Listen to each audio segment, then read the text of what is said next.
오늘 이런 귀한 자리에 설 수 있게 해주셔서 너무 감사합니다. 오늘 제목을 아들을 영화롭게 하사 하는 제목을 특별히 정한 이유는 제가 지난주 일요일 날 종장님 말씀을 듣고 화답을 못해서 그 형님에게 바치는 그런 헌사 제목입니다. 형님은 그 제목을 아들로 아버지를 영화롭게 하옵소서 이렇게 말씀하셨는데 그 앞에 원래 이제 아들을 영화롭게 하사 하는 말씀이 있잖아요.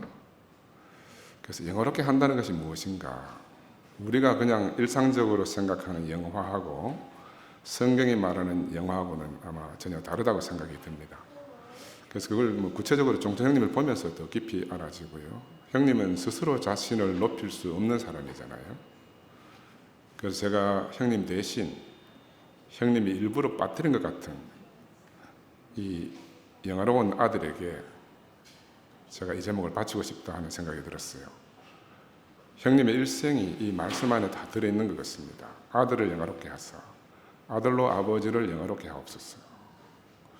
그래서 우리도 형님을 따라서 그런 영화로운 아들의 길을 가기를 소망합니다. 제가 오늘 본문 말씀을 누가복음 12장 20절을 택했어요. 어리석은 자여 오늘 밤에 네 영혼을 도로 찾으리니 그러면 네 예비한 것이 누구의 것이 되겠느냐. 우리가 예수를 한마디로 요약하면 죽을 것을 아시고도 십자가의 길을 가신 분이잖아요. 자신이 그런 사람이기 때문에 이런 말씀을 하실 수가 있다고 생각이 듭니다. 그래서 저는 이 말씀을 보면서 나는 무엇을 준비하고 살아야 되겠나? 무엇을 준비해야 내 인생에서 참으로 값진 인생의 열매를 남기고 가겠나? 이런 생각이 들었어요. 그래서 우리 흔히 세상에서는 메멘토 모리라는 말이 있지 않습니까? 라틴어로 죽음을 기억하라. 이건 다른 말로 너는 반드시 죽는다는 것을 기억하라. 이 말씀이잖아요. 이 말은 원래 이제 고대 로마에서 유행했는 말입니다. 전쟁에서 승리한 개선 장군이 뒤에 포로들을 많이 잡아가지고 또 막 그 노획한 그 많은 보물들을 끌고 오면서 앞에 가고 있는데 뒤에서 노예들이 끌려가면서 이런 소리를 한다 그러잖아요. 메멘토 모리. 끌려오는 그 포로들이 메멘토 모리, 메멘토 모리 이렇게 외친답니다. 그러니까 이 개선 장군에게 너는 승리의 도취에 빠지지 않고 너도 언젠가는 죽는다. 너도 언젠가는 죽을 인생이라는 것을 기억하라 하는 말로 이제 이 메멘토 모리라는 말을 하고 있답니다. 이게 이제 경고이기도 하고 또 한편으로 겸손을 부탁하는 그런 말이라고 하죠. 또 상대적인 말로 까르페 디엠 하는 말도 있습니다. 그죠? 라틴어로 오늘을 잡아라. 우리 젊은이들 많이 쓰잖아요. 현재를 즐겨라. 근데 이거는 오늘을 즐긴다는 것은 세속적 의미인데 저는 예수 안에서 이 말을 새롭게 해석하면 날마다 새날인 오늘을 감사하라. 그렇게 받아들일 수 있고 내일 죽을 것처럼 오늘 하루를 마치라. 이런 의미로도 받아들일 수가 있다고 보입니다. 그런 이것 또한 죽음을 기억하고 준비하라 하는 이런 말로 우리가 받아들일 수가 있죠. 그래서 이 말씀 준비하면서 이제 오늘 밤 내가 죽는다면 나는 무엇을 준비하고 또 무엇을 남기겠나 이런 생각을 해봤습니다. 창세기는 이스라엘 민족의 이야기잖아요.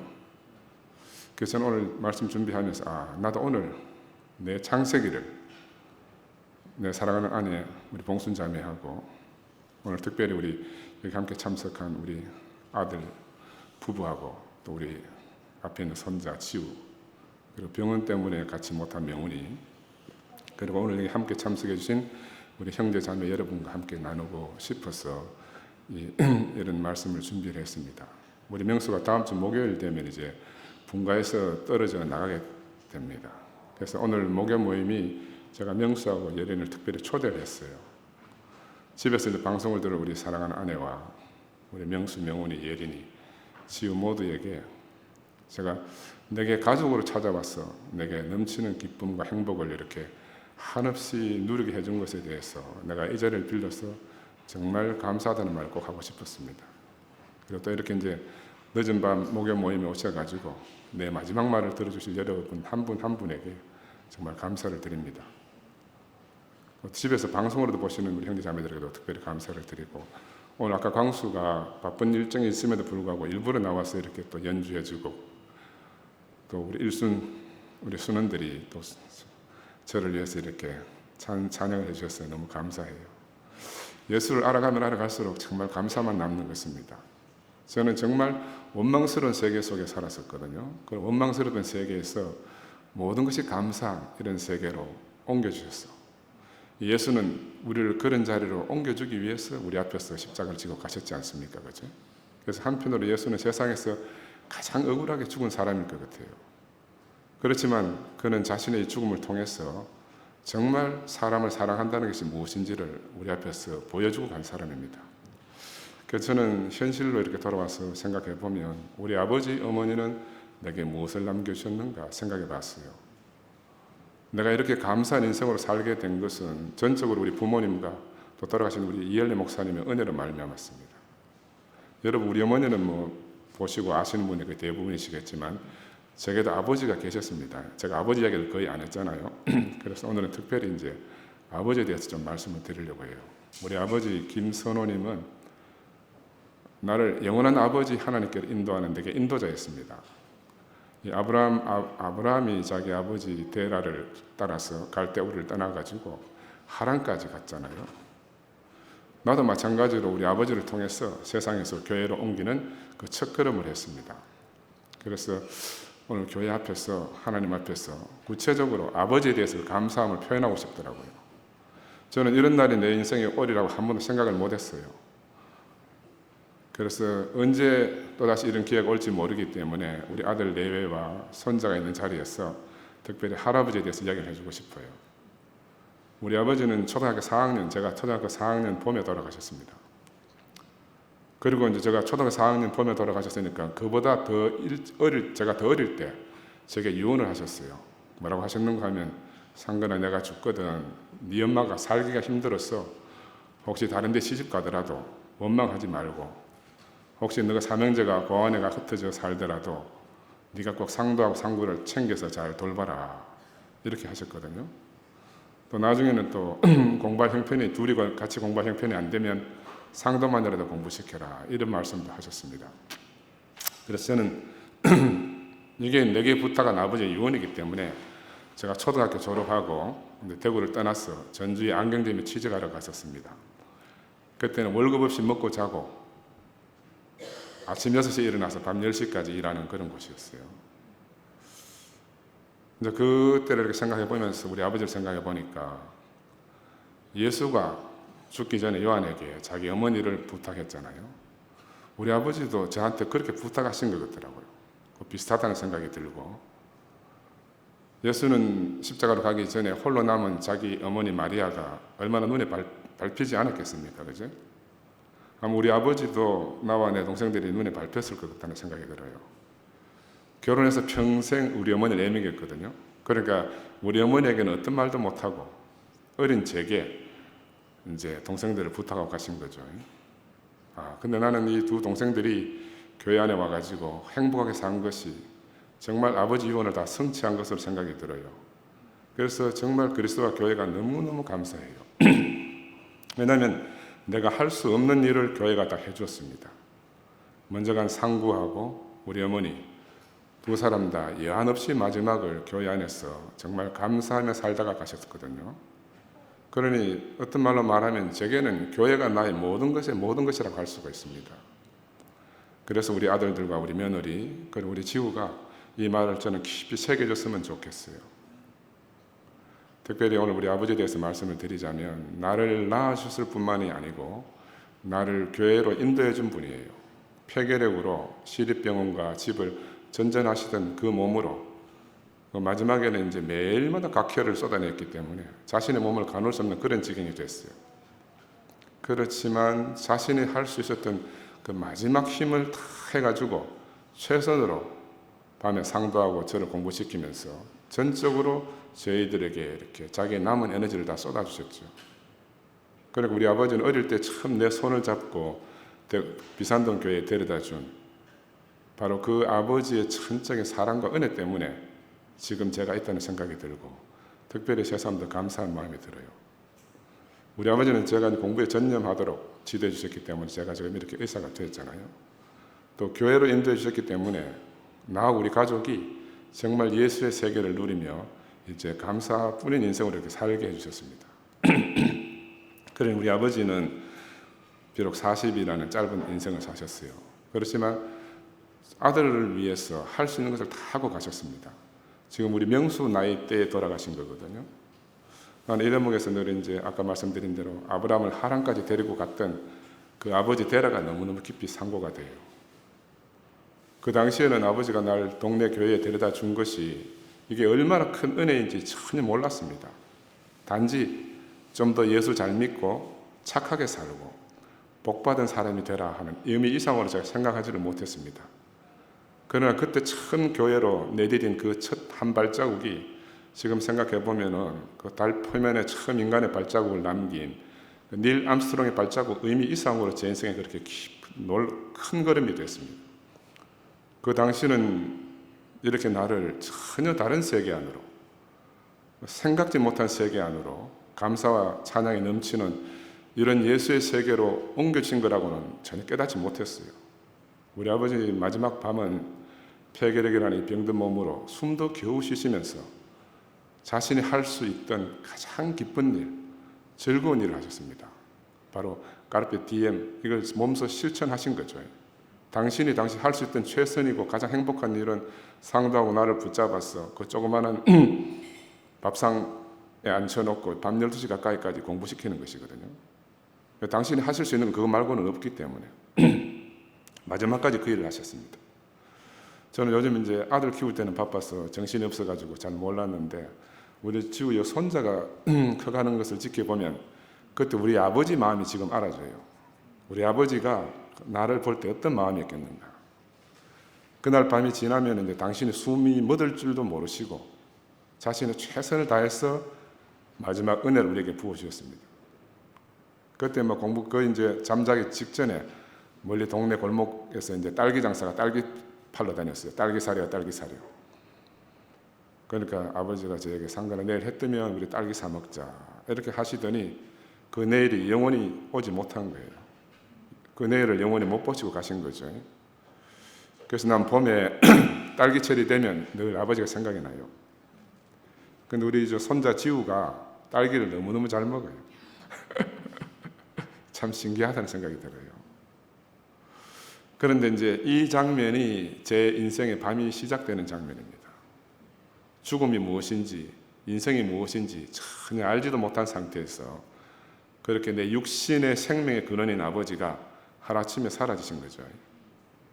아버지를 묻고 와서도 나는 흙을 떠서 묻을 때도 그게 뭐 하는지 몰랐어요. 그냥 어른들이 시키니까 삽을 한숨 떠서 이제 내 옷 위에 이렇게 주기 때문에 받아서 부은 것밖에 없어. 어머니는 대성통곡하고 나는 근데 그게 뭐 어떤 건지도 모르고 온 거예요. 그래서 그때부터 저는 이제 아버지를 잃은 아브라함처럼 현실 안에서 내가 고아가 됐습니다. 그가 이제부터 영원한 아버지신 하나님 부름 안으로 이끌려 사는 사람이 됐듯이 제 인생도 지나오고 나니 마찬가지로 아브라함처럼 그렇게 지내온 것 같아요. 지금 생각해 보면은 상도하고 나를 낳아주시고 또 교회로 인도해주신 우리 아버지, 사실 제게 모든 것을 다 해주시고 가신 것이거든요. 한없는 은혜를 주고 가신 거죠. 본인은 입으로 직접 말씀하신 적은 없지만 예수가 십자가 앞으로 가는 것이 자기 운명인 줄 알고 그렇게 사셨듯이 우리 아버지도 자신의 죽음을 앞에 놓고 메멘토 모리와 까르페 디엠을 실천하면서 자신으로 살고 가신 거예요. 그래서 요즘 들어서 아버지를 생각하면 아버지는 자신에게 주어진 이 죽음의 잔을 받을 준비를 늘 하시고 계셨구나 하는 생각이 들어요. 그래서 메멘토 모리, 이 말씀을 정말 기억하고 사셨구나.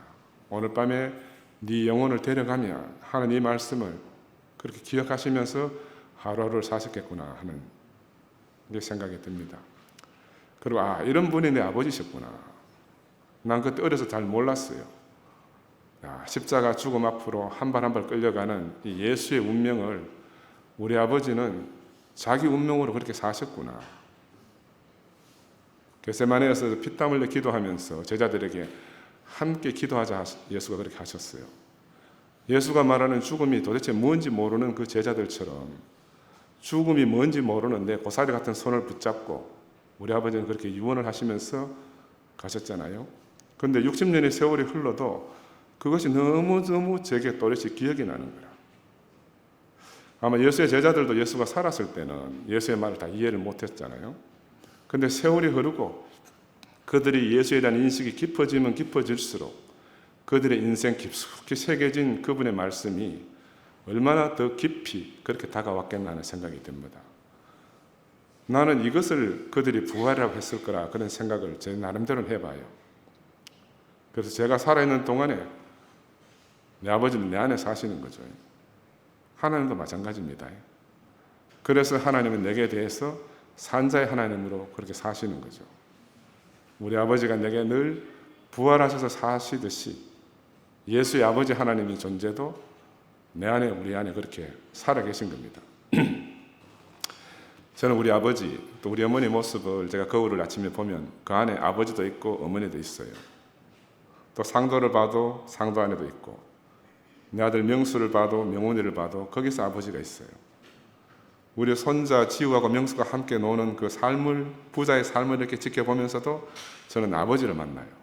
생명은 참 신기한 겁니다. 아이는 어른의 아버지라고 영국의 어떤 시인이 말했잖아요. 그런데 우리 아들 명수, 명훈이를 키우면서 저는 전혀 미처 다 몰랐는데 손자 지우를 지켜보니까 그 안에 아버지도 있고 나도 있고 아들 명수도 있고 이렇게 다 있는 걸 봐요. 예수 안에 아브라함도 있고 예수 안에 다윗도 있듯이. 그래서 저는 이 모습을 보면서 이 안에서 영혼이라는 것이 어떤 건지 살짝 영혼의 어떤 의미를 살짝 이렇게 느껴보는 그런 기분이 들어요. 이제 그 예수는 2000년 전에 계신 것이 아니고 제자들 안에 그리고 사도들 안에서 마침내 우리 안에까지 오셨습니다. 그래서 우리와 한 생명으로 사시게 됐어요. 지금 우리 안에 사시고 있음이 바로 여기 함께 모인 우리 형제들을 통해서 증명되고 있잖아요. 저는 우리 아버지 김선호님을 통해서 바로 하나님이 약속한 아브라함에게 약속한 땅인 가나안, 오늘 현재적인 그 땅이 교회 안으로 제가 옮겨졌어요. 여기까지가 제가 이제 내 육신의 아버지와 관련된 내 창세기의 이야기를 간략하게 말씀을 드렸습니다. 이제는 이제 내 영의 아버지라고 할 수 있는 분에 대해서 제가 말씀을 드리려고 합니다. 누구는 그분을 부끄러운 분이라 하기도 하고, 누구는 잘못되었다 하기도 하고, 어떤 이들은 자기 인생에서 지워버리고 싶다고 합니다. 각자마다 각자의 아픈 사정이 있어서 그렇다고 생각이 들어요. 그러나 제게는 영원히 잊을 수 없는 은혜와 생명을 그렇게 나눠주신 분입니다.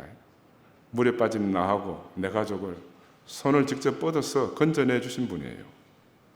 그래서 그가 강도여도 나의 구원자이고, 그가 파렴치 아니어도 나의 구원자이고, 그가 예수를 팔아 장사했다 할지라도 내게 유일한 구원자라는 겁니다. 베드로가 예수 외에는 세상에 구원을 얻을 다른 이름을 주시지 않았다고 했듯이 내게도 이 목사님은 바로 그런 분으로 찾아오셨어요. 난 그분을 통해서 예수를 진실로 알게 됐습니다. 그분을 통해서 예수의 아버지 하나님을 비로소 알게 됐어요. 그 전에 내가 알던 예수와 하나님은 다 내 기대와 상상의 산물이었어요. 물에서 건져진 나는 수면 위에 운행하시는 영으로 오신 분이 아닌 구체적으로 나와 같이 육신을 입고 오신 분을 통해서 제가 건져졌습니다. 그분의 말씀을 통해서 오늘 살아있는 하나님 말씀을 들은 거죠. 난 그래서 사람으로 인격으로 오신 분을 말씀드릴 수밖에 없어요. 사람으로 복된 소식을 가져다 주시는 분을 내가 직접 만났거든요. 그래서 그 이후로 나는 전혀 다른 것을 바라지 않게 됐습니다. 부족한 것이 전혀 없게 됐어요. 그래서 교회 생활은 가나안 땅을 경작하는 생활이라고 우리 많이 들었잖아요. 많은 과정을 거치면서 열매를 거두는 생활이다. 이건 집안에서 사는 삶도 마찬가지고 직장에서 사는 삶도 마찬가지입니다. 삶은 생활이고 이 생활은 생명 안에서 나오니까 이 생명이 결국은 그 인격을 통해서 표현됩니다. 그 인격은 최종적 열매라고 할 수가 있어요. 열매로 그 나무를 안다 이렇게 말하잖아요. 마지막 열매인 그 인격이 바로 그 생명의 증거를 할 수가 있습니다. 그래서 제가 교회 생활하면서 기억에 오래 남아있는 두 가지 중요한 말씀이 있는데, 하나는 생명은 자란다. 이 목사님이 심천 미루나무 밑에서 이 말씀 하셨다 그래요. 두 번째는 상도야 네가 어쩔 수 없어 그랬구나. 이건 나는 목사님이 자신의 인격 아래서 하신 말씀이라 생각이 들어요. 앞에 것은 생명에 대해서고 뒤에 것은 인격에 대해서 하신 말씀이라고 생각이 듭니다. 영어로 표현된 하나님은 추상적이지만 생명으로 표현되면 구체적으로 좀 더 쉽게 알아지고요. 그래서 맨 먼저 생명은 자란다 이렇게 말씀하신 것 같아요. 그래서 보이지 않는 생명을 표현하기 위해서 보이는 심처 미르나무 생명을 들어서 표현한 것이다. 그렇게 말씀하신 적이 있어요. 나무나 사람이나 살아있는 것은 다 자란다 그러잖아요. 우리가 거저받은 예수의 생명도 바로 이런 비밀을 가지고 있습니다. 예수와 우리가 하나 되는 생명의 연합의 비밀. 이 연합 안에서 우리가 바로 호흡할 수 있는 생명의 산소가 생성되거든요. 창세기는 이것을 궁창의 창조라고 이렇게 표현합니다. 이 궁창 안에서 생명은 비로소 호흡을 하게 돼요. 하나 되고 숨통이 트이게 되는 겁니다. 비로소 그가 사는데 내가 사는 이 놀라운 비밀이 열리는 거죠. 그래서 이 생명이 자라서 몸이 되고 몸은 각 기관들을 이루어가지고 서로 무슨 일을 하든지 다 협력하여 몸을 돕고 한 목적적인 선한 일을 한다고 합니다. 그런데 갑자기 자라지 않는 상태가 되면 그것이 바로 죽음의 전 단계에 들어가는 겁니다. 그래서 죽음 전에 먼저 퇴행이 있다는 거죠. 우리는 우리 주변에서 지금 자라지 않음과 퇴행 현상을 가까이서 보고 있잖아요. 그래서 도대체 자란다는 건 뭔가? 이 자란다는 게 뭔가? 그건 지금 당면하고 있는 현상을 버리고 앞으로 모르지만 그 미지의 세계로 내가 한 걸음 나아가는 거예요.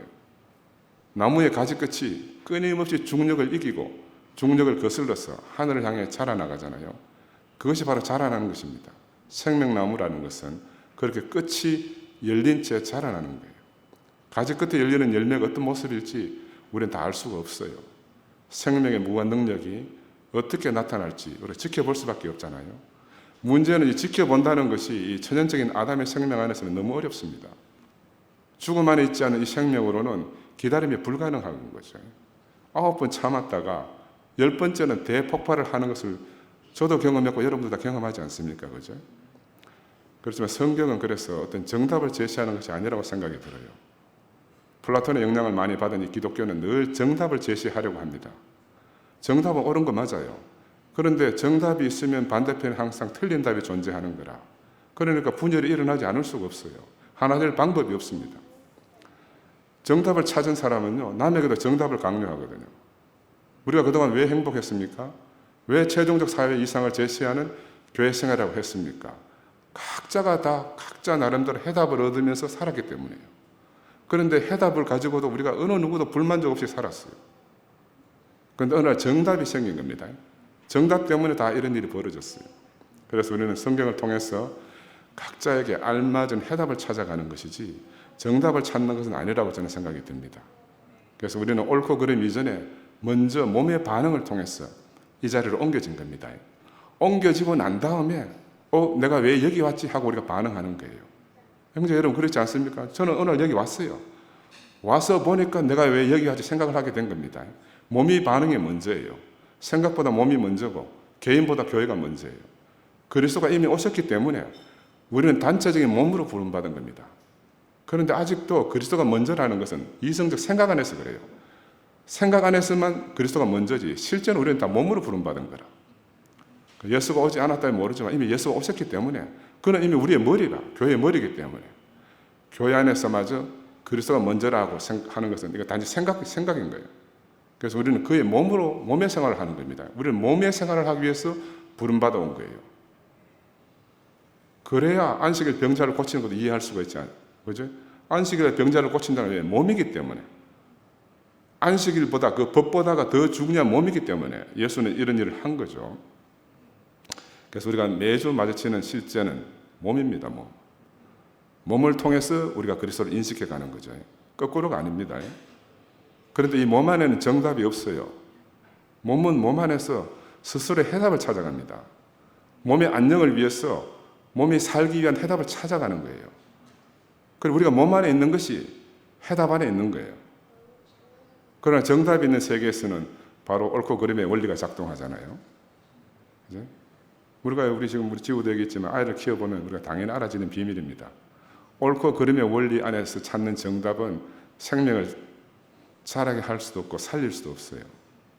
그래서 이렇게 생명이 자란다는 명제 속에서 저희들이 20년 살다가 상도가 그러고 싶어 그랬겠냐 하는 어쩔 수 없이 그러지 않았겠냐 하는 이 유명한 말씀이 이 목사님 인격 속에서 나왔습니다. 누가 세상에 살면서 일부러 잘못을 행하고 싶어 행하겠냐는 거죠. 다 잘해보려고 하다가 막다른 골목에 이른다는 겁니다. 이 말씀은 상독뿐이 아니고 모든 인생이 하신 말씀이잖아요. 목사님 자기 자신에게 먼저 하신 말씀이라고 알아져요. 이 생명이 자라고 자라는 이 생명 안에서 선악을 넘어서는 바로 그런 인격이 나온 겁니다. 저들이 몰라서 그렇습니다 하던 예수의 생명이 현재적으로 살아있는 한 사람을 통해서 바로 사람을 살리는 사랑의 인격으로 나타난 거예요. 육신의 부모나 형제 안에서는 우리가 한 번도 경험해보지 못했던 바로 그런 인격이 우리 앞에서 나타났고 우리가 그것을 직접 경험했어요. 그래서 우리도 이제 이 사랑 안에서 이 목사님을 헤아려 봤으면 해요. 그분이 우리를 그렇게 받아줬으면 우리도 그분을 그렇게 헤아려야 되지 않겠습니까? 그죠? 그래서 난 내가 왜 여기 있는지 오늘 말씀을 드리려고 해요. 가이사랴 빌립보에서 예수님은 제자들에게 두 가지 중요한 질문을 하셨어요. 첫 번째 질문은 사람들이 인자를 누구라 하더냐 이런 질문이었어요. 이 제자들이 세례 요한이다, 엘리야다, 에레미야다, 선지자 중에 하나다 이렇게 대답했잖아요. 이 말이 맞는 말일 수도 있고 틀린 말일 수도 있습니다. 그러나 두 번째 더 본질적인 질문을 하셨습니다. 너희는 나를 누구라 하느냐? 시몬 베드로가 주는 그리스도시요 살아계신 하나님의 아들이시니다 이렇게 고백했잖아요. 이 질문은 오늘 내게도 너무너무 중요한 질문이에요. 이 질문과 답안에 우리의 모든 것이 들어있다고 생각이 듭니다. 예수는 모든 사람에게 구원자로 보인 것이 아니에요. 예수는 바로 제자들, 그 중에서도 특히 베드로에게 그는 그리스도시고 살아계신 하나님 아들로 인식된 거예요. 객관적 사실이 아니죠. 이건 주관적으로 경험된 사실입니다. 바로 베드로에게 예수가 인생의 해답이 되셨듯이 당대의 모든 사람에게 예수가 해답이 된 건 아니지 않습니까? 그죠? 제가 만난 이엘리 목사님도 여러분이 다 알다시피 객관적으로는 우리하고 하나도 다르지 않는 분이에요. 그러나 사도행전 16장 31절에 주 예수를 믿으라 그리하면 너와 내 집이 구원을 받으리라 하는 이 말씀을 나와 우리 가족에게 이루어지게 하신 분이에요. 성경 말씀을 직접 이루어지게 하신 분이라고요. 우리가 하나님 말씀하면요, 하나님 말씀은 말씀대로 이루어지는 게 하나님 말씀이에요. 그래서 저는 이분을 통해서 사람으로 오신 하나님을 경험했어요. 이것은 나의 주관적 경험이기 때문에 모든 사람에게 해당될 수는 없습니다. 그러나 나는 이분을 통해서 구체적으로 사람 하나님을 경험했어요. 제자들도 바로 예수 안에서 사람으로 오신 하나님을 경험하고 그들 자신도 그 하나님을 살아내는 그런 삶을 살게 됐기 때문에 오늘 우리에게까지 이 생명이 전해진 겁니다. 그죠? 사람 안에 계신 하나님을 경험하고 났어. 다른 말로 하면 참 인격을 경험하고 났어. 귀신 들린 사람처럼 살던 제가 7 귀신들로부터 해방된 겁니다. 소위 말하는 영을 찾아 헤매던 세상에서 인격의 세계 안으로 제가 옮겨졌어요. 영들의 세계에서 인격의 세계로 옮겨졌습니다. 그래서 저는 오늘 이 자리에서 형제 자매에게 이런 질문을 드리고 싶어요. 여러분은 살면서 너는 나를 누구라 하느냐 하는 이분을 구체적으로 만난 적이 있습니까? 만약 만난 적이 있으면 어떤 고백을 하셨습니까? 만약에 그런 사람이 없었다, 그런 분이 없었다면 여러분은 지금 어디로 그렇게 열심히 가고 있습니까? 아브라함이 본토와 친척과 아비 집을 떠나서 하나님이 지시한 땅으로 유랑을 시작했듯이 저도 이제 그런 길 위에 서 있다고 생각이 듭니다. 저는 이제까지 살던 안락한 삶을 떠나서 앞으로 어떤 것이 주어질지 모르는 거죠. 미지의 삶 안으로 유목민의 삶을 사는 길 안으로 왔어요. 어쩌면 사막 한가운데서 우리는 각자의 자기 길을 떠나는 것인지도 몰라요. 우리가 이렇게 함께 모여 있지만 사실은 각자의 길을 가고 있는 것인지도 몰라요. 그러나 또 크게 보면 주어진 한 길 안에서 가는 겁니다.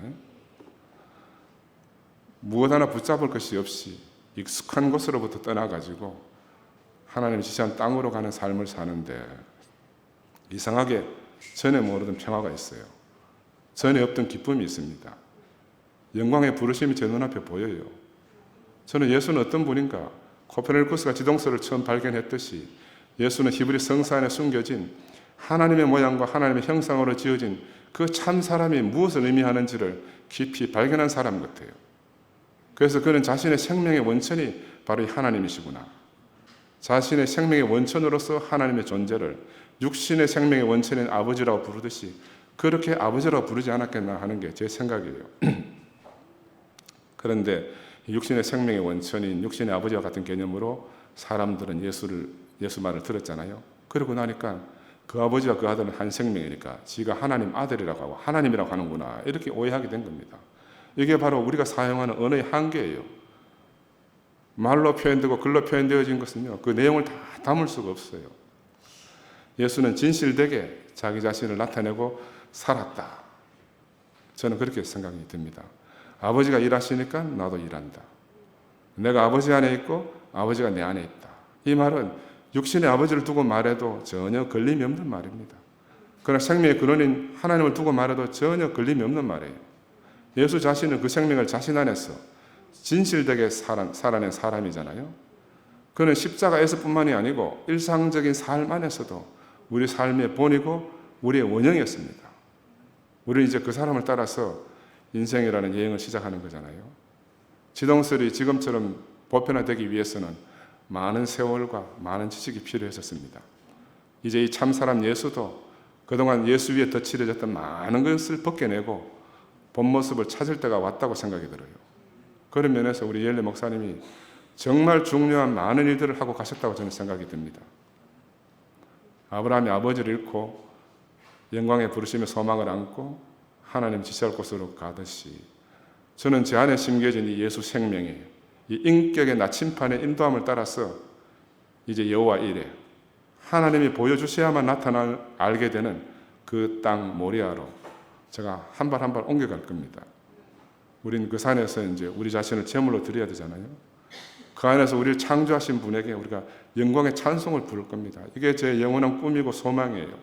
그래서 오늘 우리 아들 하고 우리 며느리, 우리 지우가 이렇게 내가 특별히 앞으로 내가 죽을 때까지 살면서 이런 날이 또 오겠나 싶어서 이렇게 초대했는데 우리 예린이가 흔쾌히 오늘 약속이 있었어요. 지우하고 지우 유치원 친구들하고 엄마들 미리 약속이 있는데도 약속도 이렇게 캔슬하고 와셔서 너무너무 고맙고 감사하고 오늘 이 시간을 통해서 내가 어떤 인생을 사는지를 한 번쯤 이렇게 반추해 봤으면 좋겠고 이런 기회를 주신 주님을 찬양합니다. 감사합니다.